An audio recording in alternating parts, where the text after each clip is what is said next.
মানে বোন ভাগ্নি গুনার জন্য, মা চাচি করার জন্য। এরা যে ওমেন গুলা যে আছে এদেরও তো দরকার আছে, সবসময় স্বামীর কাছে চাওয়াটা তো আর ঠিক না, এদেরও তো ব্যবসা বাণিজ্যের কথা আছে। ওদেরকে ডেভেলপ করার জন্য বছরে 40 কোটি টাকা হাগ্রামা ধার্য করব। এটা হইলো 3 নাম্বার গেল। এখন আছে 4 নাম্বার, 50 করোড় ফাইন্যান্সিয়াল, যারা নাকি উইক, মানে যারা একটা পান দোকান দিব সেই পয়সাও নাই, যারা একটা ইলি রিক্সা কিনবো সেই পয়সাও নাই, যারা একটা ফলের দোকান দিব সেই পয়সাও নাই, ওই উইকার্সের জন্য, দুর্বল মানুষদের জন্য বছরে 50 কোটি টাকা। তাইলে 5 বছরে হইতেছে 250 কোটি টাকা। এইভাবে যদি আমাদের কোন একটা ইয়ং ছেলেকে 3 লাখ টাকা দিয়া দেয় যে তুমি ব্যবসা করে খাও, ব্যবসা করতে পারবো না? আর একটা কথা, এই টাকাটা কিন্তু কোনো লোন না, ঘুরাই দিতে লাগবে, এই টাকাগুলা ঘুরাই দিতে লাগবে না। এটা গেল 4 নাম্বার।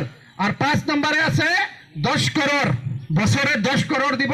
এই যে আমাদের মুরব্বীগুলা যারা লাঠি নিয়ে নিয়ে হাঁটে, এই ছেলের কাছে পয়সা চাইলে ছেলে সেও করে ওঠে, আছে না না এরকম? হ্যাঁ, মেয়ের কাছে চাইলেও রাগ করে, ছেলের কাছে চাইলেও রাগ করে, এদিকে তো বুড়া বেচরা কাম করবারও পারে না।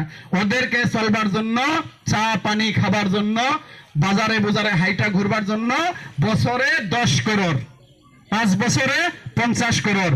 যদি একটা বয়স্ক মানুষকে 50,000 টাকা বছরে দেওয়া হয়, দেখে দেখে ওইরকম বুড়া মানুষকে উত্তনটা ভাবে এক বছর চলতে পারবে না। তো এই জন্য এই হইল 5টা হাগ্রামা সাহেবের মূল গ্যারান্টি।